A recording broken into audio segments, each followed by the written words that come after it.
There we go. All right. Good morning, everybody. Thanks for joining me. We'll go ahead and get started here. If you got your questions, you can post them. Should be below the video. If you are on a smaller screen like a phone, if you're on a larger screen like a computer, it should be to the right of the video.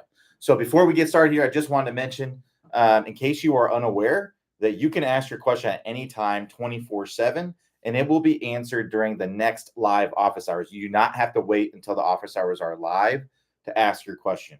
Um, so this allows you to always get your question answered.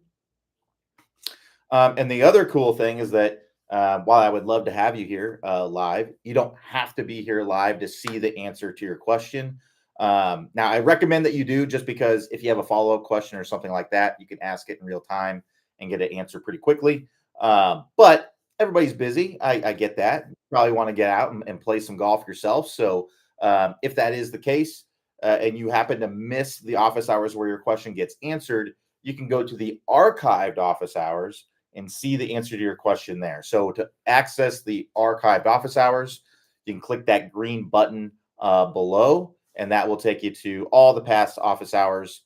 And the cool part is, if you ask your question leading into the office hours, then it will be the first, if not one of the first questions that gets answered. So you don't have to watch like the whole thing waiting to see your question get answered. You can just kind of, just watch in that beginning. And if you want to watch the whole thing, you certainly can. All right. So we will start here with, hopefully everything goes smoothly today. Yesterday it froze a couple times. So hopefully we can get everything going. So, I apologize if I'm mispronouncing this, but Goffron, I'm not even going to try. I'm not sure. Goffronamid 2. I think it says short versus long backswing. All right. So basically, I think you're asking, kind of what the difference is. Well, what the benefits, what I would say is more what the benefits are for a short swing versus a longer swing. You kind of have to find the happy medium for yourself. But basically, a longer swing is generally going to be more powerful. It's also going to generally be more smooth. Think about all the smoothest swinging golfers you know. They all have long swings, every single one of them. None of them have a short swing. So you think about like John Rahm, who has what a lot would consider a short swing. It's not really the smoothest swing. It's kind of a quick swing. I love John Rahm's swing. It's just that his tempo is very fast. It's boom, boom. Whereas you look at like a Freddie Couples, it's, just kind of smooth. And I think a lot of people aspire for that kind of smooth swing. So if you want a smooth swing, you're going to need to have a long swing in order to do that. And also, it's just going to generally be more powerful. So this is a big part of, the top speed golf system. The power turn is, about having a longer swing.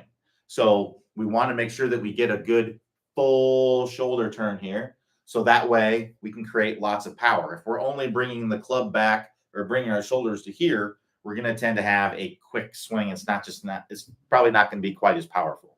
So I generally recommend most people have a longer swing. Now we want to make sure that we lengthen it in the right way. We want to lengthen it with our turn. So we want to make sure that we get a good hip turn, a good shoulder turn as well. And those two kind of go hand in hand together. If you don't have a good hip turn, you're going to tend to not have a good shoulder turn either. So, and again, that's a part of the top speed golf system there. The way that we don't want to lengthen the swing is by losing our spine angle. Again, this is a part of the top speed golf system, but I find that a lot of people try to lengthen their swing by getting kind of that reverse spine angle there, and you're going to tend to come over the top and lose a lot of power when you do that. That's not a way that you want to lengthen the swing. So that's kind of a major thing. Another thing would be just excessive. Now, I don't mind some arm bend. If that lead arm gets a little bit bent at the top, that's totally fine. Not something I would worry about. But if we're kind of going up to the top and we're kind of going like this, right, that's going to tend to be excessive, and you're going to tend to be more inconsistent when you do that. You're going to have a harder time controlling things. So now, if you're bending your arms like crazy and hitting the ball great, that's fine. keep doing it. That's what works best for you. But generally, when I see people do that, they aren't generally consistent. All right, let's keep going. So yeah, another question says first move in downswing and head position at impact behind the ball. So first move in the downswing, I generally say is pressure in that lead foot. Start from the ground up. We want to make sure that we're getting pressure in that lead foot to start the downswing, and then everything kind of unravels from there. So when you look at the best players, they're actually, as they're getting up to the top of the swing, they're actually starting to shift to their lead side. And then as they start the downswing, more pressure is building in that lead side. And that's kind of what starts everything. So now what you may need, that's literally what you want to do, but what you may need to feel is something completely different, because what we actually do in the swing and what we feel we're doing in the swing are often two different things. So that's literally what you want to have happen, but that doesn't mean that if you feel that's going to lead to great results or anything like that. It's just a matter of finding what works best for you. As far as head behind the ball at impact, the head is typically not going to be behind the ball at impact, not completely, only for a driver. And that's just because the ball position is more forward and we're trying to promote more of an upward angle of attack. Typically for wedges, your head's actually going to be a little bit ahead of the ball, right? You're going to be kind of more like this, right? I'm coming in, if my, if I'm hitting like a little pitch shot, my head's typically going to be a little bit ahead of it, and that's totally fine. For like a full swing, typical kind of iron shot, a lot of it depends on your ball position. Your ball position depends on some other factors, but generally your head's not going to be behind the ball unless your ball position is really far forward, like it would be with the driver. So generally for an iron, I recommend that most golfers have a ball position that's around the middle of the stance, just because if the ball position is really far forward, you're going to tend to struggle with chunks and thins. And I just see a lot of recreational golfers struggle with chunks and thins, and that's just because we have to get the bottom of the swing arc more forward, right? So the way you want to think about that is the club comes down on an arc, it reaches a bottom, then works back up. Well, the bottom of that arc needs to be on the target side of the ball. It's going to be around a few inches on the target side of the ball. So if I have the ball position really far forward, you can imagine how that's going to be difficult to get the bottom of that swing forward. So I generally recommend a middle to maybe a little bit forward of middle ball position. And when that is the case, a lot of times your nose is just going to be right down on the ball, or maybe even a little bit ahead of the ball. That's okay. So I wouldn't get obsessed with trying to have your head perfectly, behind the ball or anything like that. That is not a swing fundamental. What a swing fundamental is making ball first contact. So wherever your head needs to be able to come down, make ball first contact, and also get this club to work down on a nice plane down to the ball. Because that's a big reason why a lot of people say, hey, we got to have the head behind the ball. Really what's going on there is when your head is behind the ball, your body is going to be a little bit more angled away. And when your body is a little bit more angled away, you're going to tend to swing that club, more on plane, right?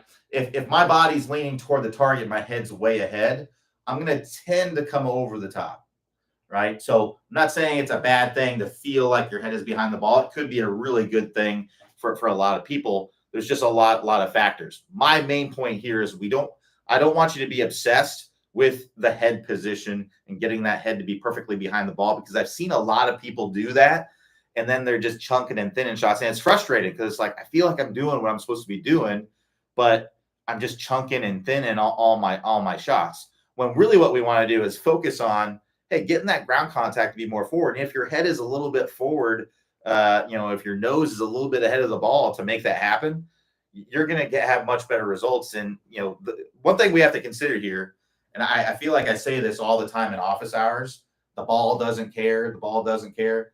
But it's true. The ball doesn't care where your head is. It just doesn't. It only cares about how the club is working down to it.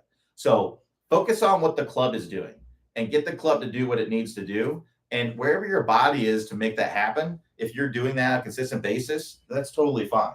So if your head's a little bit ahead, your nose is a little bit ahead, whatever it might be, and you're making great contact, then you're going to be in a good spot. All right, so we'll continue to go here. So he goes on to say, I want to share my story. I bought the TSG system 4 years ago. Oh, awesome. Thanks for being a member, loyal member. That's awesome. Dropped handicap from 16 to 10 and a half. Wow. Broke 80 on 3 occasions. I saw Clay message recently, avoid watching YouTube golf videos instruction. I decided to sign up TSG system again as my handicap went up to 16 by watching YouTube golf instructions. Big mistake. Hopefully, I will follow strictly TSG system to improve my golf game. Office Hours by Quentin is great too. Oh, awesome. Thanks. Thanks for the kind words there. Great job by Clay and his team helping golfers to improve their golf game. Yeah. So what we don't want to do, what I generally don't recommend people do, is to just go. This is what I see in a lot of students that I get. Is people are just going to YouTube and just searching, for answers, and really, I don't because a lot of. So I believe that overwhelming majority of the YouTube instructions out there. I mean, we have a lot of it out there as well. It is meant to help golfers, right? The problem is that a lot of these videos are meant for specific things that a golfer might be doing, and a lot of times that specific thing doesn't apply to you or whoever is watching it, and then they go to try to implement it and it doesn't work, or it makes things worse, or whatever it is. So, and also a lot of YouTube instruction is all technique. It's all technique, basically. No, I don't see anyone on there, hardly anybody on there, including ourselves, and there's a reason for this. Talking about drills to improve ground contact and things like that, improve your skill level. And the reason why there aren't videos like that is because nobody watches them, so nobody's going to make them, right? If nobody watches a video, then we make videos. So that way you view the videos, and then hopefully you want to sign up for our system to get better. So if we make videos that nobody watches, it doesn't really help. So it's not a good cycle, but that's the reason why it's out there. I find that a lot of the YouTube videos, they just get overly technical. Most people that I work with generally have a fairly functional swing, and they really only need to make a few tweaks to get things working a little bit better. I find that people get obsessed in the details of things like, my hips aren't open enough. Again, this is another thing that I'm talking about. The ball doesn't care if your hips are open or not. It just doesn't, So my hips aren't crazy open at impact. My hips are like barely open at impact. My hips, I just looked at a video of my swing the other day, and I think my hips are maybe 10 degrees open at impact, right? So, and I play golf just fine. So we have to stop getting obsessed with things that just don't matter that much in the golf game. Because I find that a lot of people just work on things to work on things because, a pro does it. Well, the pro might do it for many, many reasons. And they might be doing it because it's what's intuitive to them. They didn't train to do that. I think a lot of times we just have to own our swing and just try to get the club to work down the way that it needs to and make tweaks. Unless you're willing to really put in the blood, sweat, and tears to make that change, because it's difficult to make a lot of swing changes. Most of them, especially getting the hips open. That's a very, very difficult thing to change, and it may not even help you to improve your golf game. So the way I kind of look at it, I look at it kind of like ROI, return on investment. How hard are you going to have to work to make this happen, and then what are you going to get out of it, right? I find that a lot of people are obsessed with shaft lean. I used to be one of those people, so I totally understand it. But finally, a lot of people are really obsessed with getting pro level shaft lean, and I'm not going to belabor this too long. I'll get to your question here in a minute, Brian. But really, if you have some shaft lean, that's really all you have to hit good golf shots, is some. As long as you have some. Now, if you're a super high club head speed player, like a professional golfer would be, so I'm talking 110 miles per hour plus, you probably will want a little bit more shaft lean. But I find that I have a lot of golfers that are coming to me, they're swinging like 90, 85 miles an hour with their driver, and they're really obsessed with getting a lot of shaft lean. But the problem is that they don't really have the club head speed to support the amount of shaft lean that they're wanting. So then when they get that amount of shaft lean, now they have a ball flight that really isn't very functional. It's too low. Unless you love, landing it 10, 15 yards short of the green and trying to roll it up there, it's probably not a good idea to have a ton of shaft lean. If you're in that category, which is, the average male golfer swings about 95 miles an hour. So the average golfer, the majority of golfers are in that situation, right? So here's what I would say. I'll just say this and then we'll move on. But I wouldn't work on shaft lean unless you are hitting the ball too high.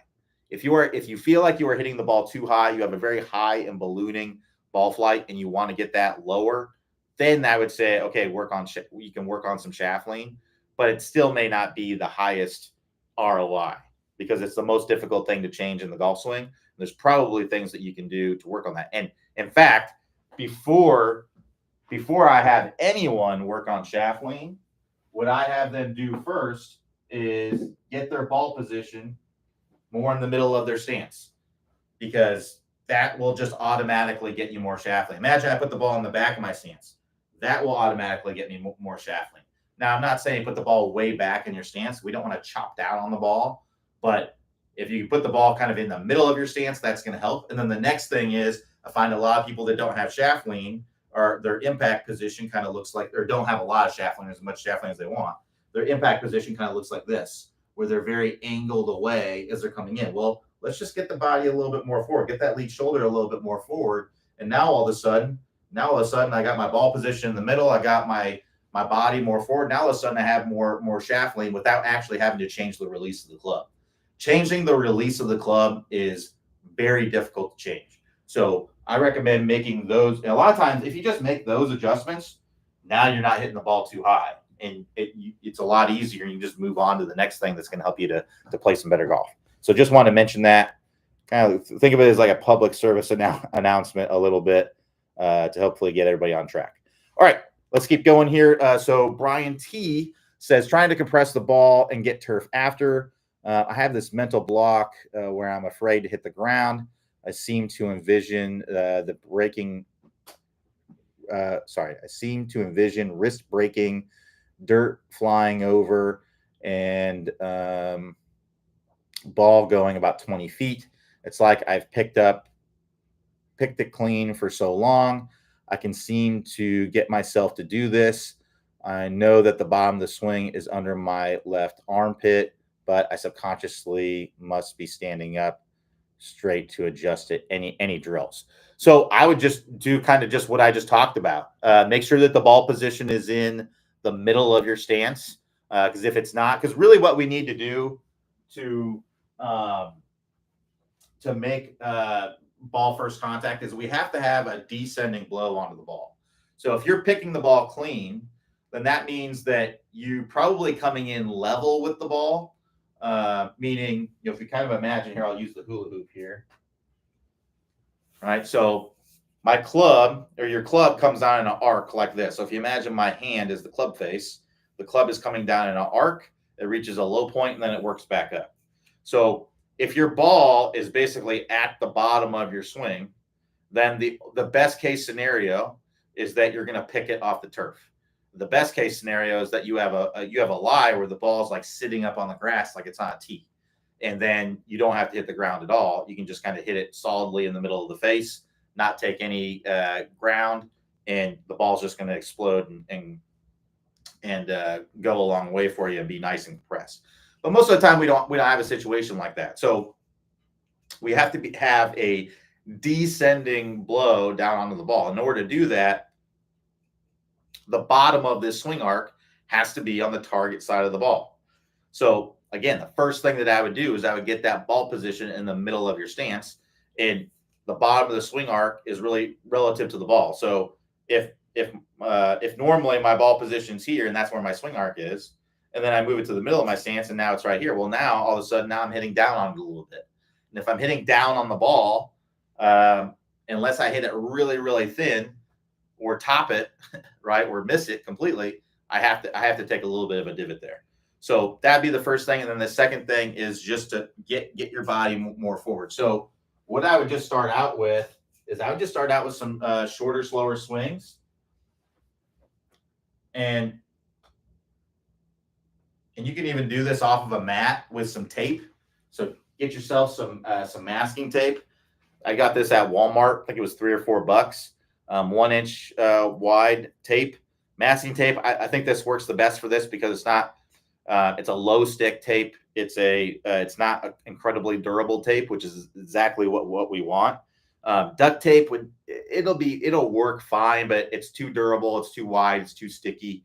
So it's generally not what I would recommend for this. But basically, what I would do is I'm just going to rip off a little piece of tape here, just a little strip, maybe about a 4-inch wide strip here. I'm just going to place that flat on the mat here. I don't want any pieces kind of sticking up. And what I'll do is I'm going to put the ball about a ball width in front of it. All right. So now I'm going to set up to this ball. And what I would start out with is I would have the ball position in the middle, and then I would have the body already kind of forward. Try to get all your weight forward. So try to get to where your lead shoulder is a little bit in front of your lead ankle, and just make some basically some half swings hitting down and through that ball, right? And keeping that weight forward and really coming down, missing that tape, hitting that ball, hitting into the ground, exaggerating a little bit, and go nice and slow with it. And then as you get better and better, then go up to like a 3/4 swing. Do the same thing. As you get better and better, try to do it up to like a full length swing. Once we're able to kind of do the weight forward, keeping the weight forward, hitting down and through it with a full length swing. Now let's go to normal stance, right? And what I want you to do is just try to move into that position as you come into impact. So I'm going to go up to the top, and then as I'm coming into impact, I'm going to try to move into that position where I was hitting down and through it, and continue to hit down and through it. So that's the way that I would work through it. I'm telling you, you work through that, you're gonna feel some more compression on the ball. Without seeing your swing, it's difficult to know exactly, specifically what you may need to do. You may want to consider doing the online lessons, so that way I can have a better look and see what's going on. If you're interested, above the video here, you'll see a link where you can sign up, and I can look at your swing and tell you what you need to do. But that's kind of what I would do as a starting point. All right. No problem, Brian. Glad to help. So Don Lee says, when watching golf tournaments, commentators often mention that a player is using a 2-finger or 3-finger grip. What exactly does that mean? That's a good question. I really don't know. 2-finger or 3-finger grip? I don't know what that's in reference to be honest. I mean, are they putting, or I guess I don't know.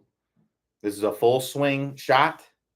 To be honest with you, I really don't know. What they're talking about. I mean, as far as I'm concerned, there's only so many like full swing grips you would have. So you would have an interlocking grip, right?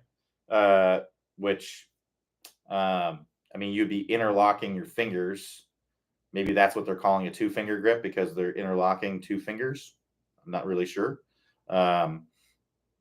So there's the interlock. This is probably the most popular is the interlock grip. And then we have the overlapping grip or Varden grip. You still see a fair amount of this, but that maybe this is what they're calling a 3-finger grip. I'm not sure why it would be, but and then you also have a 10-finger grip, which is where we don't have our hands linked together. It's very rare to see that. Somebody asked the other day if any professional golfers use a 10-finger grip.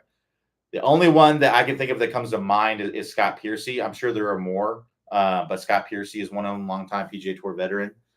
So yeah, I wish I knew, but I really don't know. What they're referencing there. Maybe we can learn together. All right.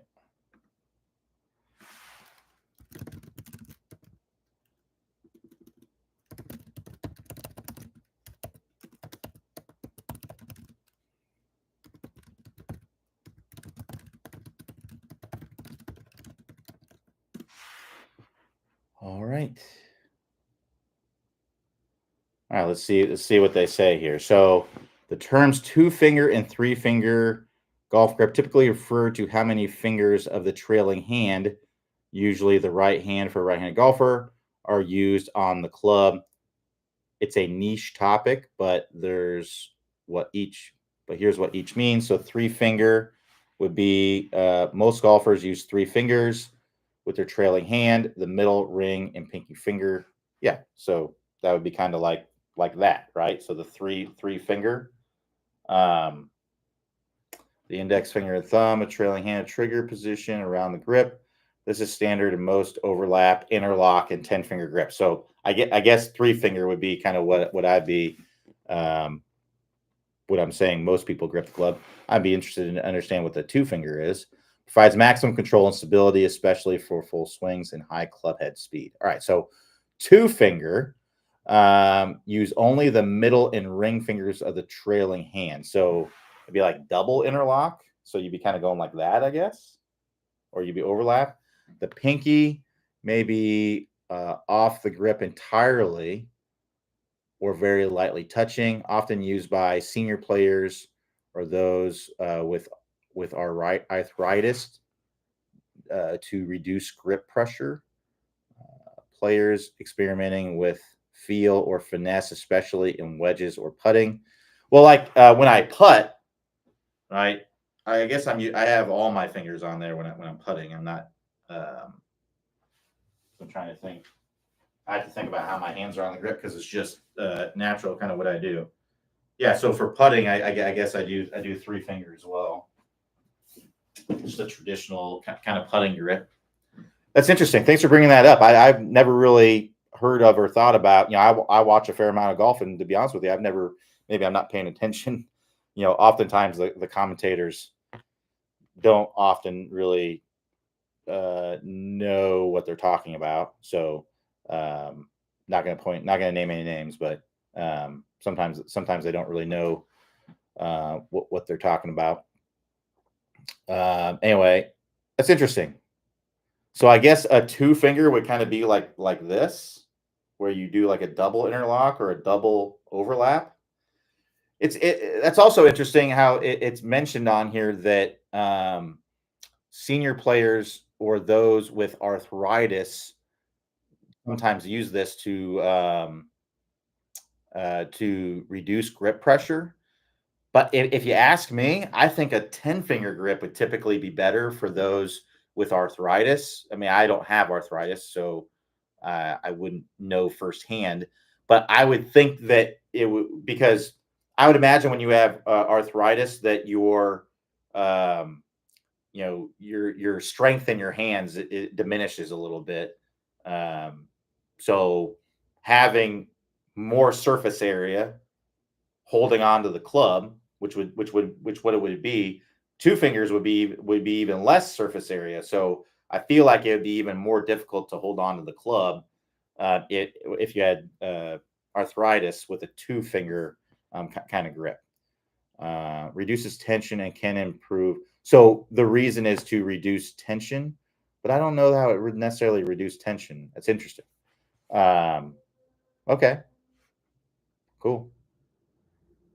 Um, so it goes on to say, in summary, a three finger grip is traditional and offers power and control. A two finger grip is niche variation that may help some players feel or pain reduction, but can sacrifice consistency. Would you like to see? Okay, so if anybody's on here and has arthritis and uses a two finger grip, I'd love to hear about it because I've always told people that who lack strength in the hands to use a 10 finger grip, because to me that makes the most sense, because you're putting more surface area of your hands on the club, which allows you to grip it more, right? So it allows you to put more force into the handle. But maybe we don't want to put the force into the handle. But the problem is that if you're doing that, it's really going to slow you down, because the amount of power that you have is really directly related to how much force you can put into the handle. So if you're not, if you're doing like a two finger grip, or let's say you're even doing like a one finger grip, you know, you're you're going to be putting less, most likely you're going to be putting less force into the handle, which is going to slow you down.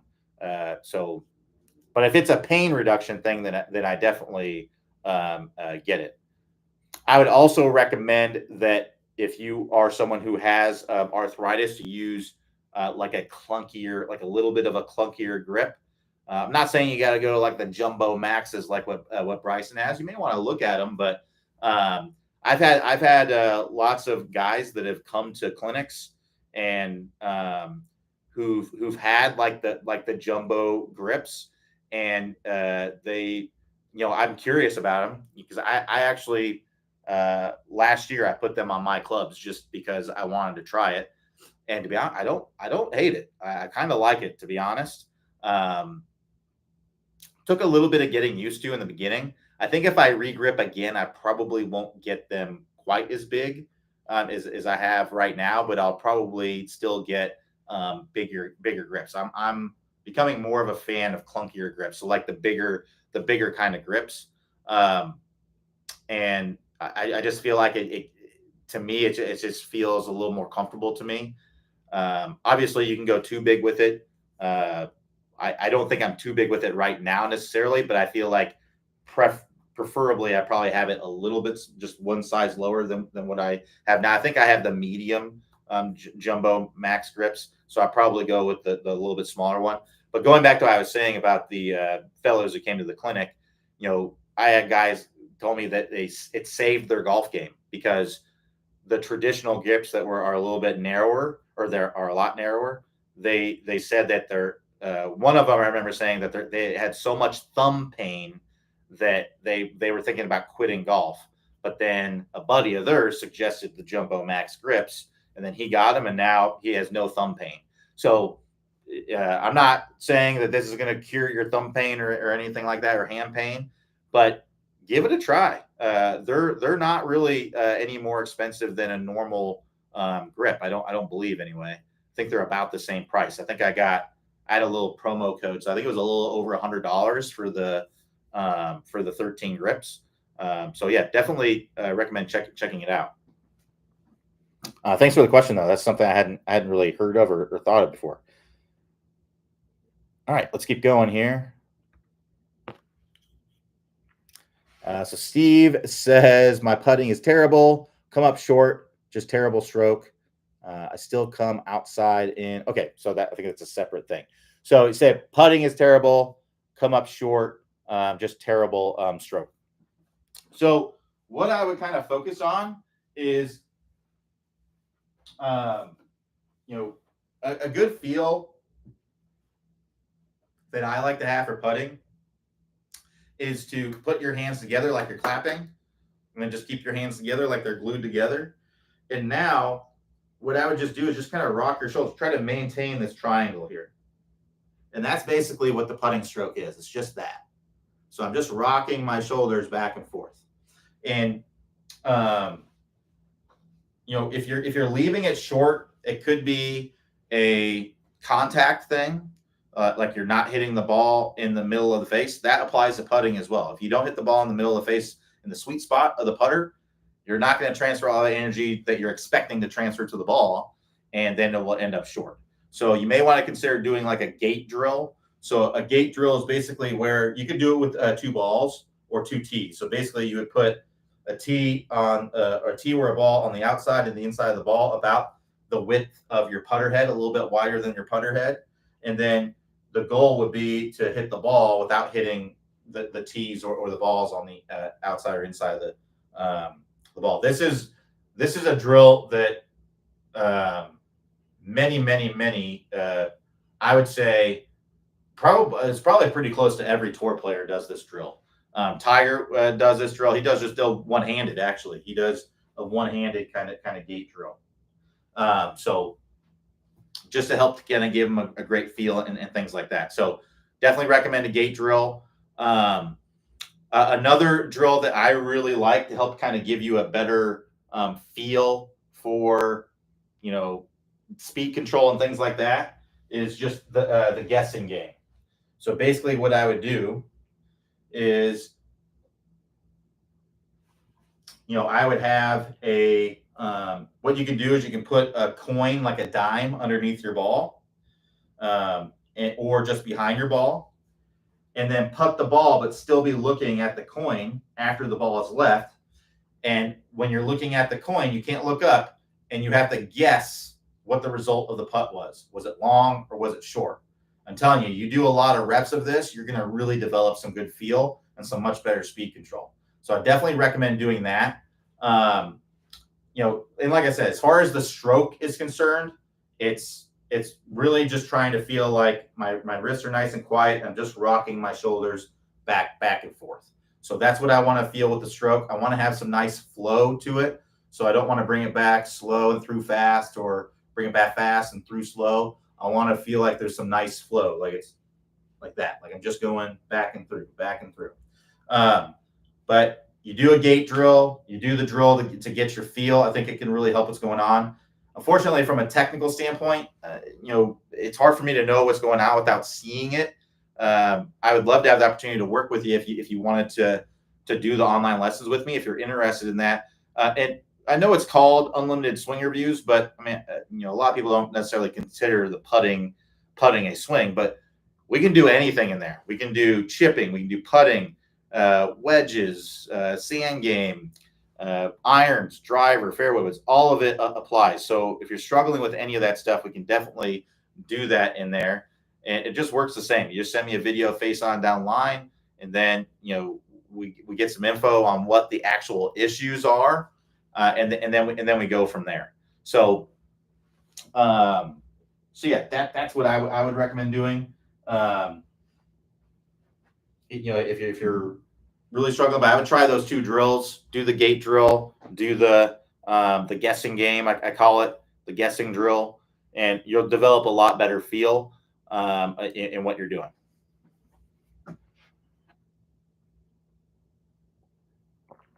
All right. So Steve says, I still come outside in on downswing. I'm turning hips and shoulders, but cannot get that inside out position on downswing. So the best way to work on that is to do what's called the constraints-led approach.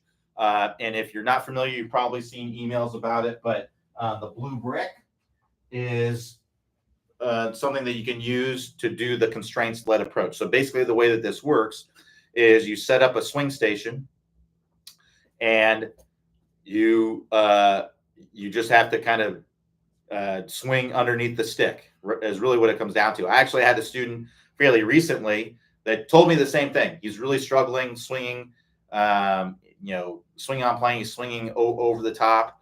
He's really exaggerated trying to feel on that, and say, hey, I recommend, using the blue brick or something similar. He actually had a blue brick and hadn't used it yet, but he said the moment he put it there, he was shocked at how he was able to just swing from the inside. And it's because, you have a physical cue that's kind of telling you like, hey, this is where you need to be. This is how you want to have the club working down. And again, the other thing is that a lot of the things that we do in life are to avoid discomfort. So it would be uncomfortable to hit the stick. So we'll tend to be a little bit more cautious with what we're doing to make that happen. So there's two drills that you can do on this. One is the inside swing, and the other is shallowing. So I will show you both of those. So for the inside swing, that's probably what I would start with, is the inside swing. If you're struggling with what you're talking about, but that's this one right here. So what you're going to do is you're going to take your alignment stick here that comes with it. You're going to put it in that hole. You can see how it holds it kind of at this angle here. So the reason why I wanted to show you this is because in order to be able to put this down, you're not going to be able to see the blue brick once I set it down. So now what I'm going to do is I'm going to take my ball and I'm going to put it directly under the tip of that stick. All right. So if I move this back a little bit, there we go. I'm going to put it directly under the tip of the stick. So I'm going to get right on top of the tip and make sure the ball's right underneath that. And now what I have to make sure that I do is that I swing underneath that stick. And if you are kind of standing over this and you just feel like I know I'm going to hit the stick, then start out with shorter and slower swings. Start out there because you have to start somewhere. A big mistake that I see a lot of people make is that they just go directly to full swing, full. And I understand why that is because that's the goal. That's where we want to get to. But if you're not able to do it at full speed, in a full swing, or if you're not able to do it in a shorter swing, you're not going to be able to do it in a longer swing, right? So I might just start out with some little chips, some little half swings chips, just going nice and slow. Get to where that's really easy to do, and then I'll just go to a little bit longer, go like a 3/4 swing kind of shot, and get to where you can do that. And then from there, I would work to full swing. When you go to full swing, you may want to go really slow, like 50% speed, and then you build up from there. So, get to where you can actually swing the club underneath the stick, no matter what you have to do, whether it's going slower or shorter with the swing, or even taking away the golf ball, and then add the golf ball, then go a little bit faster, then go a little bit longer, and so on and so forth until you're able to do it. Then once you're able to do it, then it's a matter of getting reps in and getting comfortable with doing it. And essentially, once you get to where you feel like it doesn't matter whether that stick's there or not, I'm going to be able to swing the same way, then you remove the stick and go from there. So that's the way that I would work through it. A couple things that I would recommend that you make sure that you do, because these are absolute musts for getting the club to work down on from the inside if you're struggling with over the top. The first thing is spine angle. So we have to make sure that our spine is angled away. If we're set up like this and then we go up to the top and we're like that, you're almost guaranteed to come over the top. So we want to make sure that we have a little bit of spine angled away. A good way to kind of get into this setup position is, getting your stance width here, and then put the club, stand straight up and down, put the club from your chin all the way down to your belt buckle here, or through your belly button up against your body. And now I'm going to bend over into my golf posture here. And then I'm going to tilt my body until this stick touches the inside of my leg. Once that's happened, then I can stop tilting. And now I'm in a perfect angled away position. And the goal here would be to maintain that angled away position in the backswing. Then as you come into contact, you'll actually get a little bit more angled away as you shift your weight forward. So that's what we want to make sure that we do. Now, a good way to kind of imagine this is if you were skipping a rock across the water, right? If I was skipping a rock across the water, how would I angle my body? I would angle my body like this. So that's what we kind of want to feel like. Yeah, I'm skipping a rock across the water. I'm going to angle my body away. So that way I have space to work my arm and everything from here and swing that club from the inside. If I go like this, imagine I was to skip a rock across the water and have my body like this. It would not be very powerful to do that, right? I want to be more like that. I want to have my body kind of angled away a little bit in the direction. So that's the feel that you want to have with it. So that's number one. And the second thing is that we have to make sure that our arms are coming down. We can't leave our arms up and then start rotating the body. One thing that you mentioned is that you are turning your hips and your shoulders, right? Well, if you're turning your hips and your shoulders and you're leaving your arms up, look what's going to happen. If I go up to the top of the swing, I leave my arms up, look what happens. I'm going to come way over the top. So I got to make sure, I got to feel like sometimes you want to feel like you keep your back to the target for a split second while you let your arms come down a little bit. A lot of people really need to feel like they're keeping their back to the target forever, even though that's not literally what's happening. But if you're someone who's really coming over the top, those are the two main things that I see is spine angle leaning toward the target, and then the arms kind of staying up as we're turning down. Those arms have got to come down. We want to feel like a good feel. I'm stealing this from Bryson because I saw a video of him on social media, and I was like, I'm stealing that because that's actually a great feel. So what he talked about for shallowing out the club is from the top of the swing is to feel like you take your hands and put them in your pocket, right? So if I go up to the top of the swing and I leave my arms up, well, my hands aren't going in my pocket, right? If I go up to the top of the swing, I want to have my body angled away, and I want to feel like I bring my hands down to my pocket. Look how shallow I am. I'm way from the inside over here. So that's the feel that you want to have, is that you're bringing those arms down so that way they're not going out away from you too much. That will allow you to swing from the inside. So work with those feels with this drill. The other one that you can do is the shallowing drill. So that's on the top here. So if we look on the top of the brick, we got shallowing here. So what I'm going to do is I'm going to put the stick in the wedge, the sand wedge slot, because I have a wedge right here.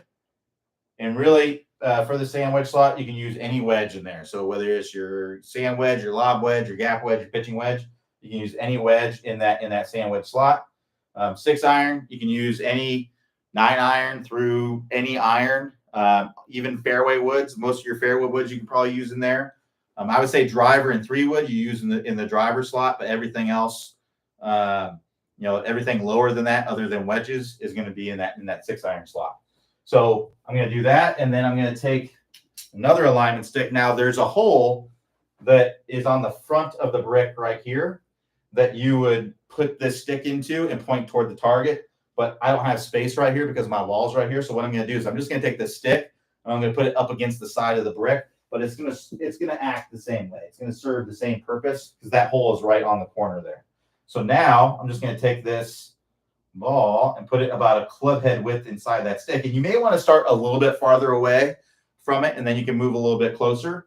But that's basically the end goal would be to get to where you're about a club head width outside that stick. And now I just want to make sure that I come down and swing underneath this. Now, one thing that I really like about this is that it gives you a visual representation of the swing plane, right? And there's a great checkpoint that you definitely want to look at. And that is when the lead arm is parallel in the downswing. So if I go up to the top and then I start down, I want to have my club either parallel to this stick or a little bit flatter than this stick, kind of like this, right? If I'm like that, then I'm going to be enabled to be able to stay in my posture pretty good and swing this club underneath that stick.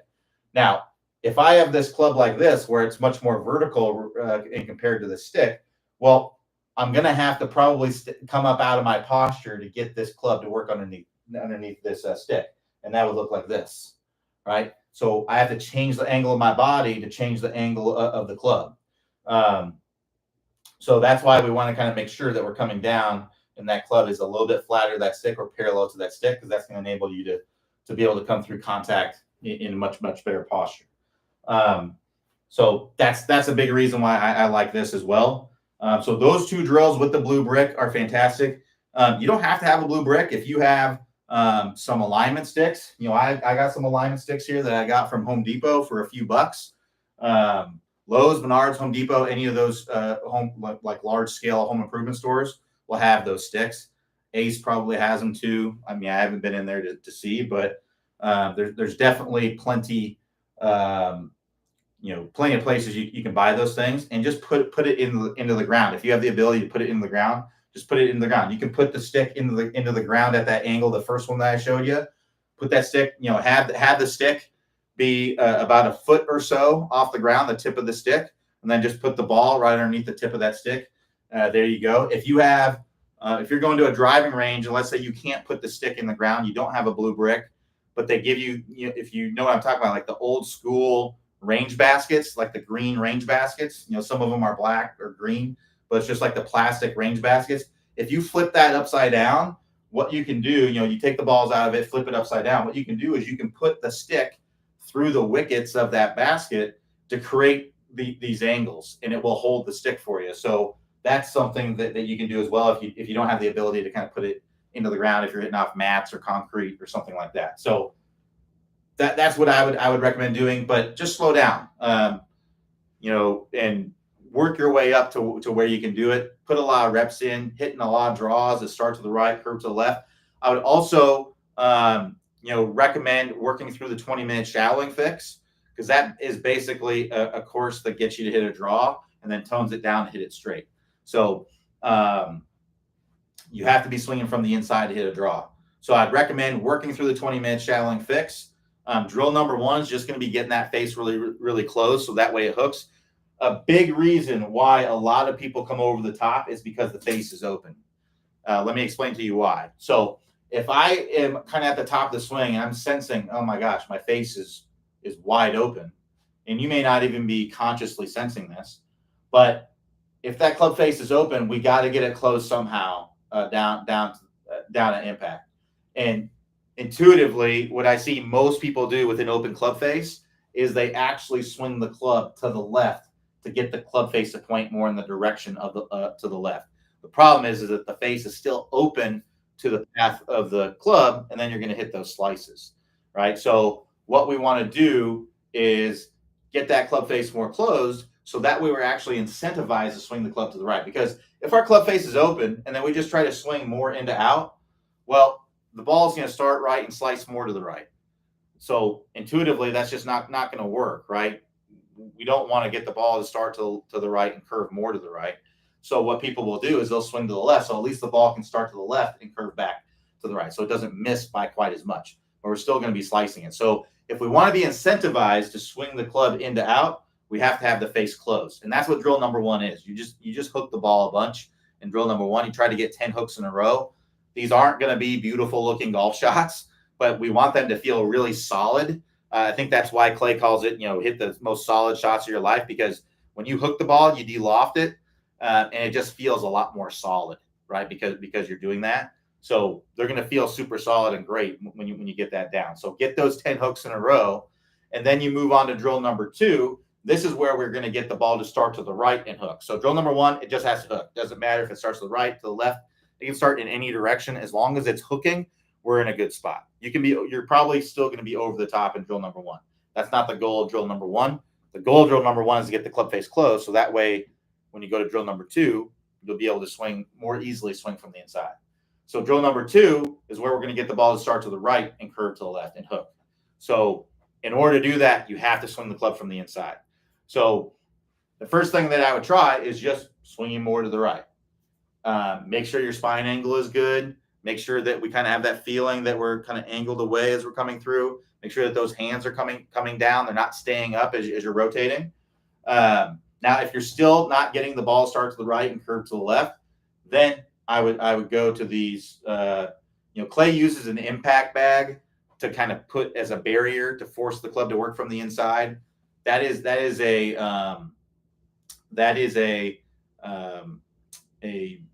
version of constraints-led approach, but the brick with the sticks is just a better version of it. It's more precise with where things need to be. There's better visual representation and things like that. And I think that's probably how the blue brick was kind of born, was Clay trying to think of better ways to get people to shallow out the club and things like that. So basically started.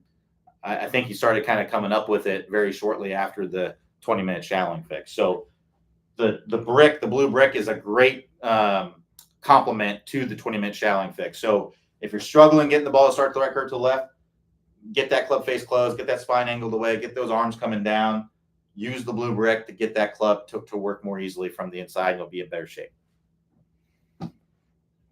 So Brian says, thanks, Q, no problem. Brian T goes on to say, I think they are referring to putting with 2 fingers or 3 fingers on the top of the shaft. I guess I am all wet. Steve goes on to say, is chipping stroke also inside out or straight back and straight through? Really depends on what you're trying to do, right? Generally I like to see a more upright and steeper plane with chipping. It's usually going to lead to better results. If we're shallowing out the club too much with chipping, it's not really ideal. So because you're going to tend to hit the ground a little bit sooner if you do that. So I actually like to see a little bit more of an upright kind of movement, right? So we're kind of dropping that head down on the ball. You're going to tend to be a little bit more consistent when you do that. So for chipping, usually we don't want to quite be like that. I'm trying to think of like a good drill that you can do. So what you can do is you can put an alignment stick in the ground and put it kind of behind you a little bit and kind of force. Don't let the club go way inside or way too much from the inside. We want to kind of come down steeply on that ball with chipping. Because that helps you to make better ball first contact. If we tend to come in from the inside too much, you're going to tend to hit the ground a little bit too soon. So if you think about it this way, if I'm standing at home plate here, I got the pitcher right in front of me.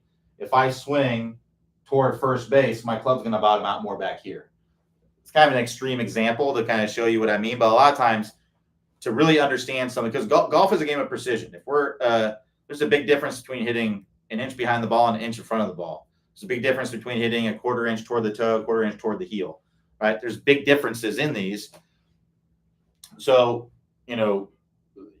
big difference in the sense of the results that you're going to get from those shots.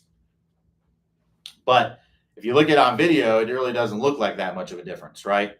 So that's why I like to explain things in more extreme sense, so that way we can kind of see, oh, okay, that makes sense. That's what's going on, right? So if you think about, hey, I'm swinging 45 degrees into out, my club's going to bottom out, 2 feet behind the ball. If I swing 45 degrees out to in, my club's going to bottom out 2 feet in front of the ball, right? So, you can see how that can make a difference with how we're swinging. So we really kind of want to feel like this club, in chipping, we kind of want to feel like this club goes kind of more straight up and then straight down on that ball. It could be more of a straight back and straight through kind of feel.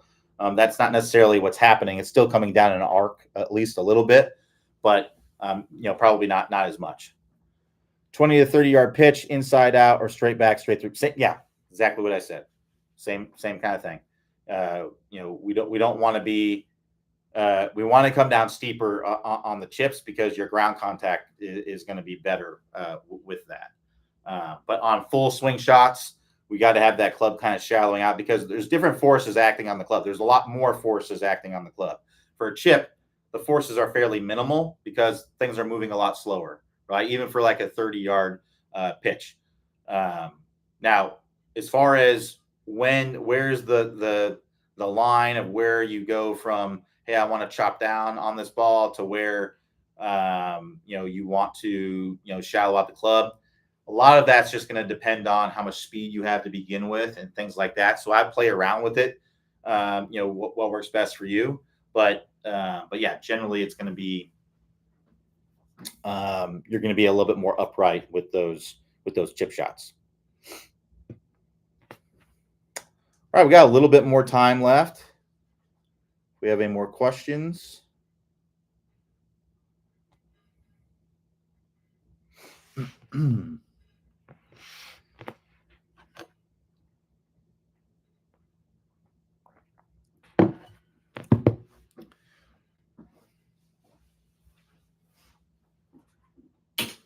Clean up here while you guys might be coming up with another question.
All right. Since we don't have any more questions, we'll go ahead and wrap it up right there. Thank you, everybody, for joining me. We'll be back here tomorrow, or not tomorrow, Saturday. I will not be here tomorrow. Monday, it'll be Monday, 5 p.m. Eastern time. Quick note, we will not have office hours on Tuesday and Wednesday of next week because we have a clinic. So just be aware of that. But the rest of the week will be normal schedule, just no office hours on Tuesday and Wednesday. Right? Everybody have a great rest of your day and weekend. We'll talk to you next time.